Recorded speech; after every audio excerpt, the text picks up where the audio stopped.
नमस्कार, मैं हूं मयूरिका और आप मेरे साथ देख रहे हैं VNM TV. VNM TV, Vadodara और विश्वामित्री सब कुछ बहुत जुड़ा जुड़ा है और सालों से हम विश्वामित्री पर बराबर पैनी नजर रखे हुए हैं। विश्वामित्री को दूषित करने से लेकर शुद्धिकरण की बातें जो होती है, वीएनएम के जरिए आप तक, वडोदरा तक, घर घर पहुंची है। फिर एक बार वो जो झुंझुना है वो घूम रहा है कि विश्वामित्री नदी का शुद्धिकरण किया जाएगा। कई करोड़ रुपए का प्रोजेक्ट रख दिया गया है। कहा जा रहा है कि सरकार पैसा देगी, कब देगी वो तो सरकार ही जाने, लेकिन वडोदरा महानगर पालिका द्वारा कहीं ना कहीं इस पर एक एक्ट तो शुरू किया ही गया है। जब विश्वामित्री के शुद्धिकरण की बात आती है तो सिर्फ नदी नहीं, नदी के आसपास बहुत सारी चीजें हैं, पूरा प्रकृति, पूरा पर्यावरण और विश्वामित्री से जुड़ी हर चीज। क्या इफेक्ट होगा शुद्धिकरण का, ये सारी चीजों पर वीएनएम टीवी लगातार चर्चा कर रहा है। आज फिर एक बार इसी मुद्दे पर हम चर्चा करेंगे और दो खास मेहमान हमारे साथ जुड़े हैं।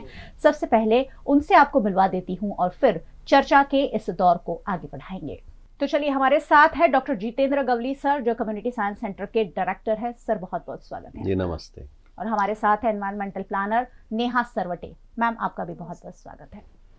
बायोडाइवर्सिटी, विश्वामित्री की बायोडाइवर्सिटी की हम जब बात कर रहे हैं तो सबसे पहले ये जरूर जानना चाहूंगी कि बायोडाइवर्सिटी में क्या क्या चीजें इंक्लूड होती है, क्या क्या बायोडाइवर्सिटी में आता है और उसकी रक्षा और सुरक्षा भी शुद्धिकरण के साथ साथ जरूरी है। जितेंद्र सर हमारे साथ है। सर, बायोडाइवर्सिटी, विश्वामित्री के आसपास की जब हम बात करते हैं, क्या क्या चीजें इसमें इंक्लूड होगी और क्या क्या इफेक्ट होगी जब हम शुद्धिकरण प्रोसेस शुरू करते हैं?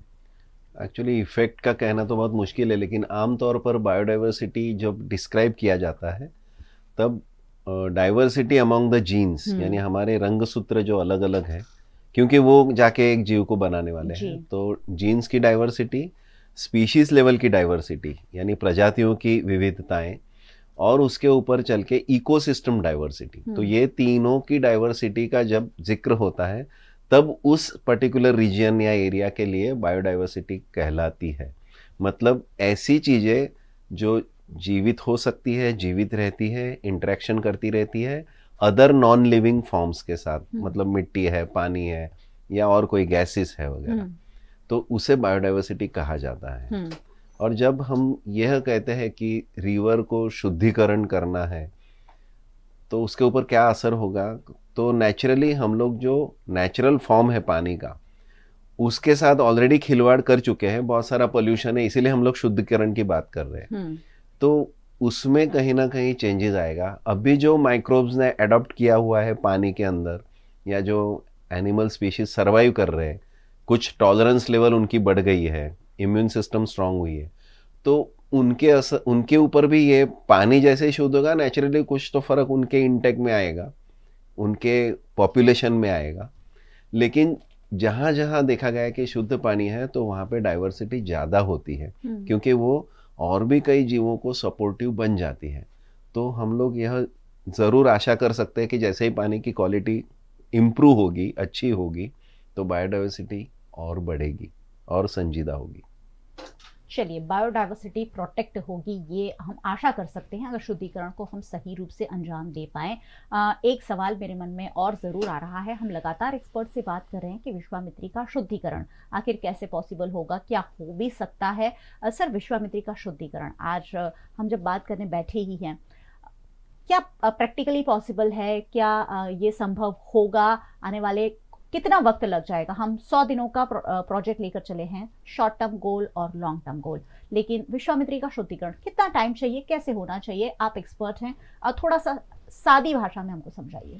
एक्चुअली विश्वामित्री क्या, कोई भी नदी जहाँ जो पहाड़ से निकलती है, जंगलों से बहती है, तो उसके पानी की जो एक सर्टन क्वालिटीज रहती है, और जो हजारों सालों से क्योंकि बह रही है तो उस क्वालिटी में अडेप्ट करने वाले जीव, खास करके डाइवर्सिटी अमंग द फिश या क्रस्टेशियंस के पानी के अंदर जो रहते हैं एनिमल्स, तो वो एडेप्टेशन के अनुसार कि उसमें कितनी सॉल्ट की मात्रा है और उसका पीएच कितना है, बहुत छोटे माइनर डिफरेंसेस होते हैं, लेकिन होता है, कौन से ऑर्गेनिक कंटेंट है उसके अंदर, तो अकॉर्डिंगली वो डाइवर्सिटी रहती है। और उनके ऊपर टिकने वाले, उनको खाने वाले फूड चेन पूरी है, तो उनके ऊपर रहने वाले और भी दूसरे जीव भी उसमें पनपते रहते हैं। और ये पूरा एक इकोसिस्टम कहलाता है वो स्पेसिफिक रिवर के लिए। River to river this diversity can differ, like अलग हो सकती है, लेकिन वो रहता है। जब आती है अर्बन एरिया की बात या इंडस्ट्रियलाइजेशन की बात, तो यह हम डिस्टर्ब कर देते हैं। हम लोग पानी की क्वालिटी के साथ तब खिलवाड़ करते हैं। बहुत सारे हमारे सीवेज, अनट्रीटेड वेस्ट, वो पानी के भीतर छोड़ा जाता है, लिक्विड वेस्ट वगैरह। सॉलिड वेस्ट डंपिंग, ये भी बहुत बड़ा इशू बना है हमारी नदी के लिए तो खास ही। तो ये भी कहीं ना कहीं हम लोग पानी की क्वालिटी के साथ इम्पैक्टफुल रहे, ऐसी सारी एक्टिविटीज़ है। खास करके नदियों का किनारा हो या रवाइन एरिया हो, कोतर जिसको कहते हैं, या कांस है, या नेचुरली कोई शैलो एरियाज है कि जो आमतौर पर हमें उसकी कीमत नहीं रहती। हम लोग सोचते हैं कि वेस्टलैंड है, बहुत मतलब हमारी सोच गलत है या हमारा एजुकेशन गलत है शायद, कि हम लोग वैसे जमीनों को गिनते ही नहीं, हमारी गिनती में नहीं आती कि जहाँ पे खेती नहीं होती वो सारी की सारी जमीनें आमतौर पर वेस्टलैंड में क्लासिफाई करके रखी है हमने। तो इसको रिवाइव करने की जरूरत है, क्योंकि ये नेचुरल सरफेसिस है जो बहुत सारे इकोसिस्टम को स्ट्रांग रखने में, बायोडाइवर्सिटी को सपोर्ट करने में बहुत अपनी अहमियत रखते हैं। और इसको इग्नोर किया जाता है बाय टाइटलिंग इन सच नेम कि वेस्टलैंड कह दिया आपने या कोतर કહી દીધું। કોતરમાં શું કરવાનું, નદી નથી કોતર, પણ આ સમજને આપણે સમજવી પડશે। ये समझ हमको और भी साइंटिफिक वे से समझनी पड़ेगी कि ये सारे नदी के अंग है, और इसमें जो भी मतलब हम लोग चेंजेस करेंगे, पानी की क्वालिटी में वो चेंजेस दिखेंगे, डाइवर्सिटी में उसका असर होगा, बायोडाइवर्सिटी में उसका असर होगा। तो ये जैसे आपने बोला कि उसमें इम्प्रोवाइजेशन कैसे करें, तो नदी किसने बिगाड़ी है? नदी को बिगाड़ने वाले एक ही प्राणी मात्र है, और वो हम लोग हैं। हमारा जो सीवेज है, हमारी जो लाइफस्टाइल बदली है, हम लोग जो साबुन से नहाना शुरू किए, हम अपनी गाड़ियां धोते हैं, वो ऑयल जो है, या इंडस्ट्रीज हमने डाली है, तो वहाँ पे कोई डाइज बनती है, कहीं पे कोई केमिकल बनती है, तो उसका जो वेस्ट है वो पूरा वॉश आउट होके नदी में बहाया जाता है। हमारे सीवेज भी ट्रीट करे बगैर पानी को छोड़ दिया जाता है पानी के अंदर। तो वो सारी क्वालिटी को लेके बहुत बड़े इशू कर सकते हैं। पानी की क्वालिटी डिफर हो जाती है, बिगड़ जाती है, और उसकी सीधा असर हमारे इकोसिस्टम पे, बायोडाइवर्सिटी पे होती है। क्योंकि ये जो चक्र मैं जो बोल रहा हूँ कि हजारों सालों से चलती आई नदी है, उसका कोई पानी का कोई एक क्वालिटी है, और पिछले 50-100 सालों में शायद ये सारी, जैसे अर्बनाइजेशन बढ़ा, पानी की क्वालिटी में डिग्रेडेशन शुरू हो गया। तो ये पूरे विश्व की समस्या है। विश्वामित्री भी एक उसी का उदाहरण है, लेकिन ये हो रहा है। हमने डाइवर्सिटी घुमाई है और वाटर क्वालिटी बहुत डाउन हो गई है।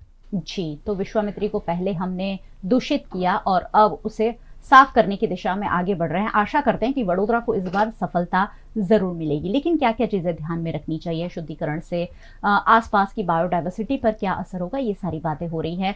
नेहा सरवटे मैम हमारे साथ एनवायरमेंटल प्लानर है, और ये ऐसे लोग हैं जो विश्वामित्री के लिए सालों साल से लड़ते आए हैं, स्टडी करते आए हैं, रिसर्च करते आए हैं, और विश्वामित्री के बारे में सब कुछ जानते हैं कि विश्वामित्री को आखिरकार मूल रूप में वापस नदी को कैसे लौटाया जा सकता है। नेहा मैम, क्या जोड़ना चाहेंगे ये सारी चीजों में? जो बातें हो रही हैं उसमें क्या एड ऑन आप एज अ एक्सपर्ट कर रहे हैं? एक बात मैं ऐड करना चाहूंगी कि जब बायोडाइवर्सिटी है वो बायोटिक एनवायरनमेंट है, जो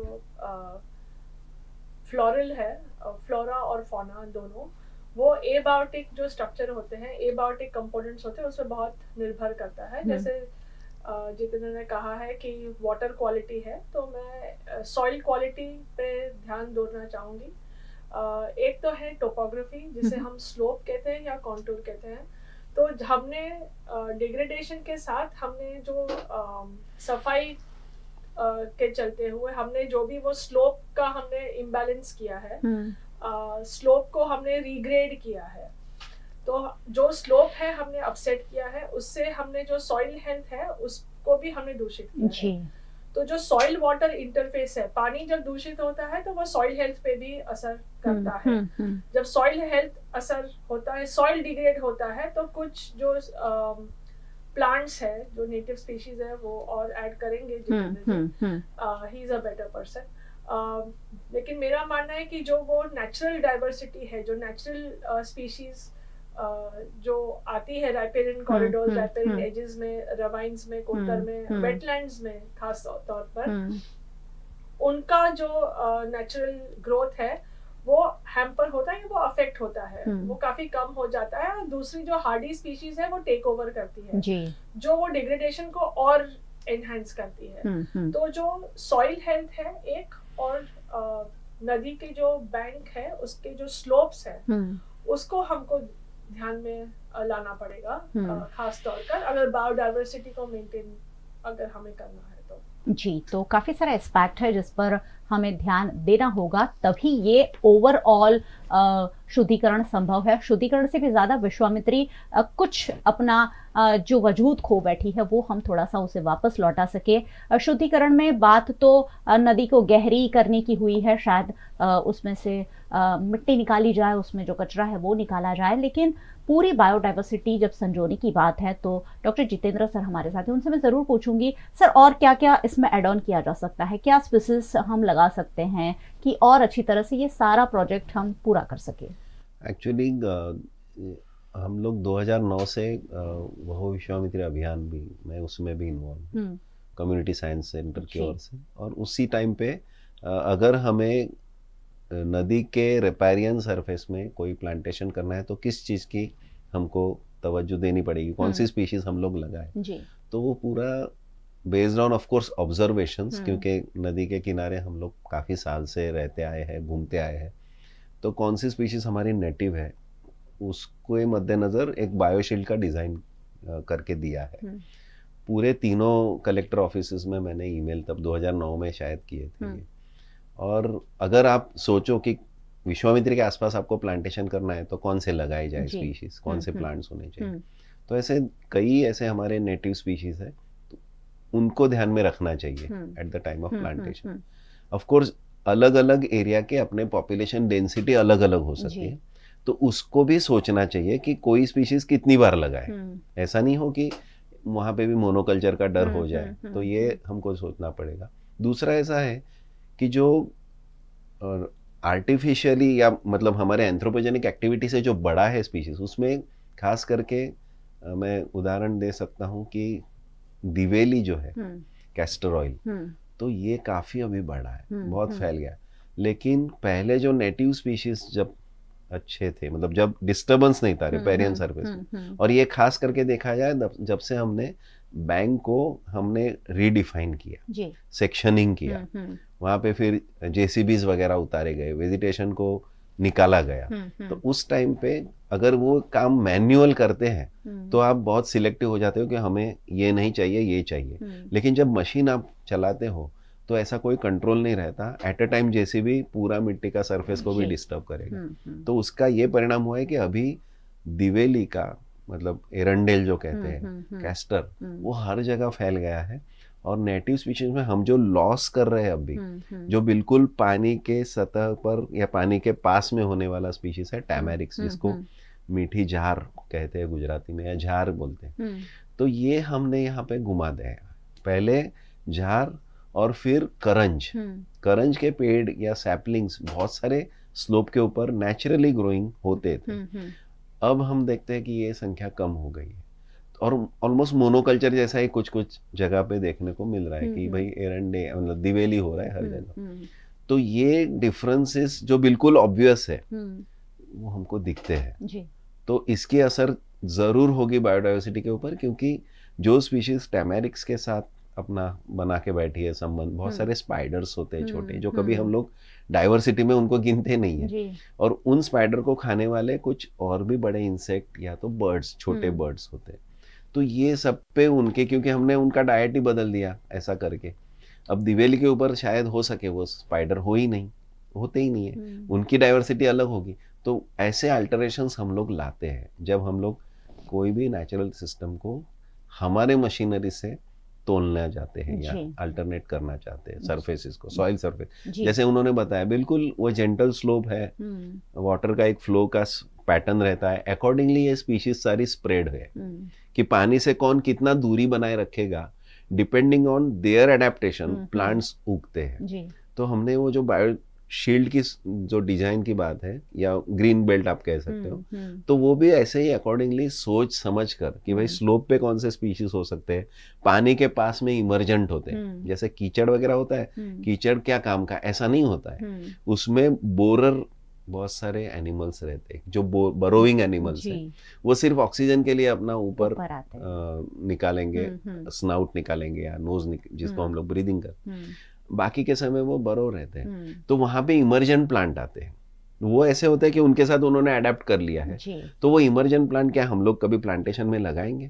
तो ये सारी चीजें हमको सोचनी होती है कि कहाँ प्लांट कितने दूरी पर होगा, कौन सा प्लांट पानी से कितना दूरी पर हो सकता है, तो accordingly we should design always. जी, तो ये सारी बातों को भी ये पूरे प्रोजेक्ट में ध्यान में लेना चाहिए, क्योंकि एनजीटी का ये ऑर्डर था कि विश्वामित्री नदी को एज इट इज विश्वामित्री नदी को लौटा दिया जाए। हम शुद्धिकरण की बात कर रहे हैं, लेकिन हम ये नहीं कह रहे हैं कि हम वहाँ से जो अतिक्रमण है वो हटाने वाले हैं, हम ये नहीं कह रहे हैं कि नदी को हम उनकी रवायंस जो है वो वापस लौटाने वाले हैं। तो ये थोड़ा सा लैक ऑफ कम्युनिकेशन यहाँ लग रहा है। बहुत सारे एक्सपर्ट हैं, बहुत सारी संस्थाएं हैं जो विश्वामित्री के लिए काम करती हैं, लेकिन उन्हें कहीं ना कहीं इसमें कॉन्फिडेंस में नहीं लिया गया है। मैम क्या कहेंगे at end of the node की क्या एक्सपर्ट की सलाह यहाँ ज़रूरी होती है? वैसे बहुत सारे एक्सपर्ट की कमेटी बैठी ही होगी, लेकिन जिन्होंने बहुत सारा स्टडी किया है, आप लोगों ने तो बहुत सारे पन्नों का एक पूरा पेज, एक पूरा डॉक्यूमेंट कॉरपोरेशन को दिया था, तो आपको क्या लगता है ये सारी चीज़ें भी इंक्लूड होनी चाहिए जो प्रोजेक्ट हम लेकर चल रहे हैं उसमें? जी बिल्कुल, मुझे हम दोहरा ही रहे हैं सालों से कि एक ये जो रिवर इकोसिस्टम है उसको रिजुविनेट करने के लिए बहुत सारे विषय के जो निष्णात होते हैं उनको इन्वॉल्व करना ज़रूरी है, क्योंकि ये एक इंटर और मल्टीडिसिप्लिनरी सब्जेक्ट है। सबके सब्जेक्ट डोमेन्स है, हाइड्रोलॉजी से लेके soil health, botany, zoology, planning, किस तरह का डेवलपमेंट आना चाहिए, नहीं आना चाहिए, कितनी फ्लड प्लेन मैपिंग कैसे करना चाहिए, तो वो सब के जो एक्सपर्ट्स जब एक साथ मिलके डिस्कशन के बाद जब हम कुछ निर्णय में आते हैं तो वो नदी के लिए हमेशा फायदेमंद रहेगा।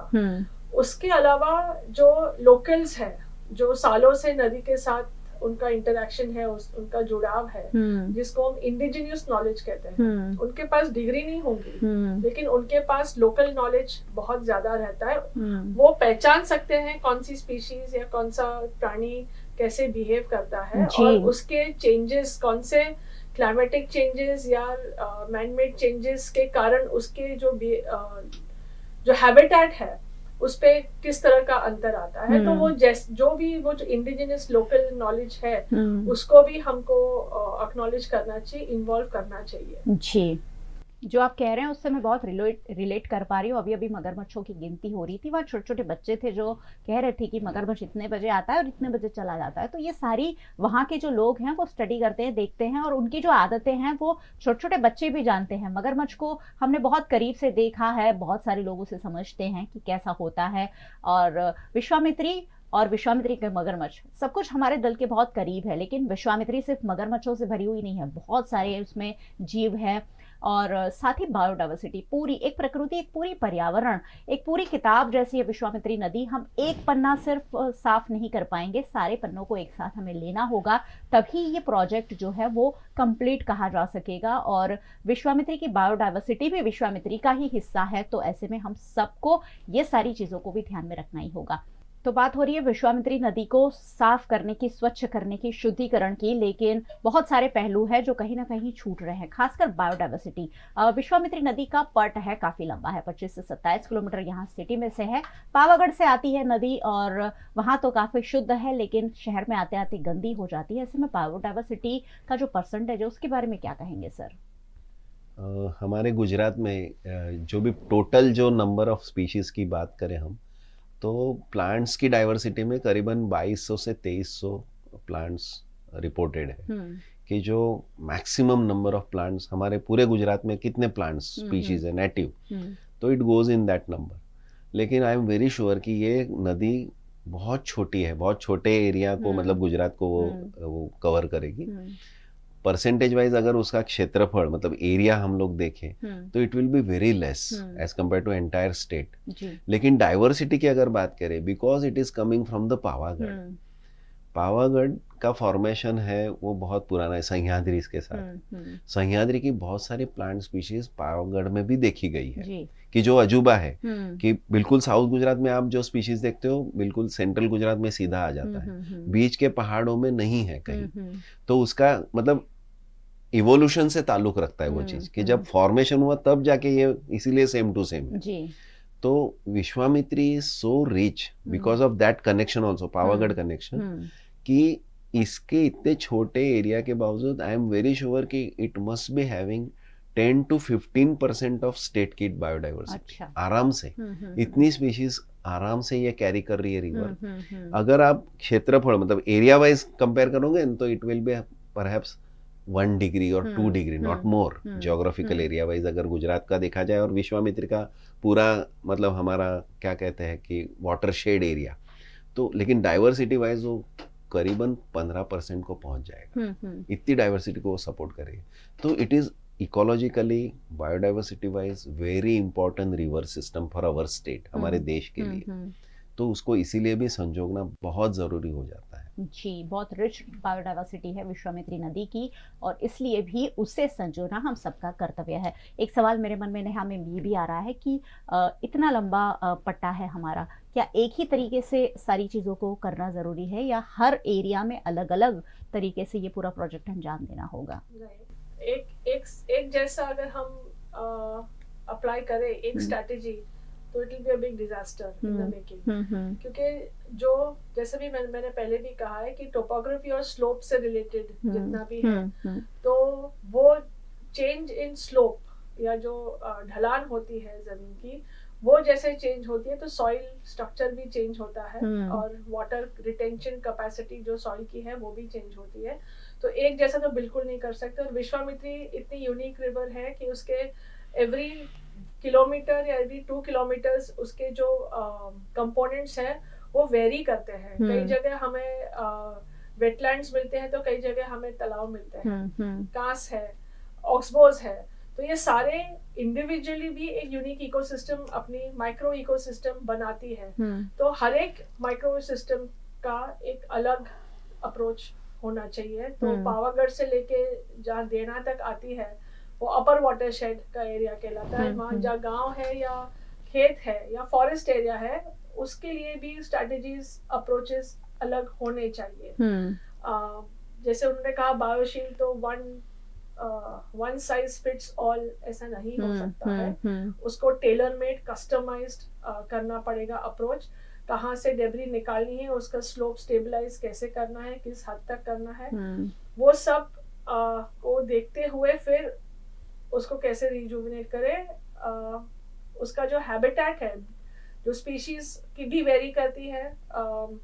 जहाँ कोस्टल एरियाज है वहाँ उनका हैबिटेट अलग है, अलग स्पीशीज है। तो उसकी जो सारे जो हैबिटेट स्ट्रक्चर्स हैं उनको अलग तरीके से एड्रेस करना पड़ेगा। जी, तो अलग अलग मैं इसमें एक ऐड करना चाहूंगा मैडम कि जैसे इन्होंने बताया तो वो जोन वाइज ही है। बायोशील्ड का कोई रिपीटेशन नहीं हो रहा है स्पीशीज का। जैसे अपर जैसे उन्होंने देना तक का बोला, हम लोग तो देना भी नहीं, हालोल तक उसका, क्योंकि वो डेसिडियस फॉरेस्ट का रीजन है तो वहाँ पे स्पीशीज डाइवर्सिटी अलग है। प्लेन एरिया में हालोल से लेके हम लोग यहाँ पे पिंगलवाड़ा तक जा सकते हैं कि जहाँ पे अभी भी ढाढर को आके मिलना है और बाद में ढाढर बन के बहना है। तो पिंगलवाड़ा तक जो जमीन है पूरी हमारी है एलुवियल सॉइल है, जो मिट्टी का मतलब जो कटाव से आती हुई बह के और वो फर्टाइल लैंड बनाती वो है। तो इसमें डाइवर्सिटी अलग है। और बाद में सलिनिटी इंक्रीज, बाद में जाके हेलोफाइट्स आएंगे और अंत में मैंग्रोव्स आएंगे। तो इस तरह जोन 1, 2 एंड 3 तो बने ही हैं। और बायोशील्ड जैसे मैंने बोला कि आप क्रॉस सेक्शन में देखोगे तो इमर्जन प्लांट होंगे, स्लोप पे अलग रहेगा और मेन लैंड पे अलग डाइवर्सिटी रहेगी। मतलब हम लोग प्लांटेशन भी वो सोच के करना पड़ेगा। फिर आता है लोकल एप्लीकेशंस, इन्हीं के मतलब पॉइंट्स पे आगे बढ़ा के कि कहीं पे कोई रिचुअल्स हो रहे हैं, मतलब कोई मंदिर वगैरह, तो वहाँ का प्लांटेशन थोड़ा सा चेंज हो सकता है। घाट वगैरह तो वहाँ पे क्या शेडी स्पीशीज, बड़े ट्रीज, इस तरह का। कोई रिक्रिएशन अगर पार्क बनाया जाए, हमने तो मतलब वो भी सजेशन किए थे कि सिटी के अंदर भी ऐसे कुछ पैचेस है जहाँ पे बहुत बढ़िया नेचर एजुकेशन हम लोग दिला सकते हैं हमारे स्कूलों को। कॉरपोरेशन अगर चाहे तो ऐसे रिजर्व फॉरेस्ट के हिसाब से उस एरिया को ट्रीट करे और वो बहुत अच्छा नेचर एजुकेशन सेंटर बन सकती है कि जहाँ पे बच्चे को जंगल में फॉरेस्ट में जाने की जरूरत नहीं है, स्कूल विजिट वहीं पे हो हमारे ही शहर के अंदर। ऐसे पैचेस है। तो अगर विश्वामित्री के पानी का शुद्धिकरण हो जाए तो ये सारे प्रोजेक्ट आ सकते हैं। हर जगह कंक्रीट डाल के या मॉल बना के कोई या होटल खोल के कोई भला नहीं होगा इस शहर का। इस तरह के नेचुरल फॉरेस्ट एरियाज को भी मेंटेन करना पड़ेगा। जी बिल्कुल, प्रकृति और पर्यावरण को संजो कर रखना ही हो गया, क्योंकि उनके बिना हमारा अस्तित्व टिकेगा नहीं, बचेगा नहीं। तो अपने आप को अगर बचाना है तो सारे ये जो प्रकृति और पर्यावरण की हम बातें करते आए हैं, सालों से करते आए हैं, वो संजोना हम सबकी एक कोशिश जरूर होनी चाहिए। वीएनएम टीवी तो हमेशा ये टैगलाइन के साथ चलता है कि लाखों लोग, छोटी कोशिश और बड़ा परिवर्तन। हम ये सारे डिस्कशन आपके साथ इसलिए कर रहे हैं कि वडोदरा सीधा कनेक्ट हो, वडोदरा सारी चीजों को जानता हो, और जब हर एक व्यक्ति ऐसी चीजों को जानेगा तो सवाल पूछेगा। जब हमें ये कह दिया जाता है कि हम ये कांस गहरी करेंगे, ये तालाब बनाएंगे, तो एक लॉजिकल जो सवाल पूछने चाहिए वो ये सारे एक्सपर्ट हमें बताते हैं कि ऐसा तो हो ही नहीं सकता या ऐसा होना चाहिए। तो इसलिए ये सारी चीजें पूरे वडोदरा के लिए जानना बेहद जरूरी है, क्योंकि हमारे दिल की बहुत करीब है ये नदी। और भले ही रोहित भाई मुझसे कभी अग्री नहीं करते कि दिल के करीब है, लेकिन जब जब विश्वामित्री का जलस्तर बढ़ता है तो हम सबकी धड़कनें बढ़ती है। इसलिए मैं कहती हूँ कि दिल के बहुत करीब है। बहुत बहुत शुक्रिया आप दोनों का हमारे साथ जुड़ने के लिए। Thank you so much. Thank you. और बहुत बहुत शुक्रिया आप सबका हमारे साथ जुड़ने के लिए। वैसे क्यों नहीं जुड़ना चाहिए, ये सारी बातें मुझे भी आज पहली बार पता चली है, तो आपको भी पहली बार पता चली हो सकती है। वीएनएम टीवी को आप यूट्यूब चैनल पर देख रहे हैं, जरूर देखते रहिए। चैनल पर नए आए तो सब्सक्राइब किए बिना बिल्कुल मत जाइएगा, क्योंकि यहाँ वही मुद्दे हम चर्चा में लाते हैं जो आपके लिए जानना जरूरी होते हैं, आपका नॉलेज बढ़ाते हैं।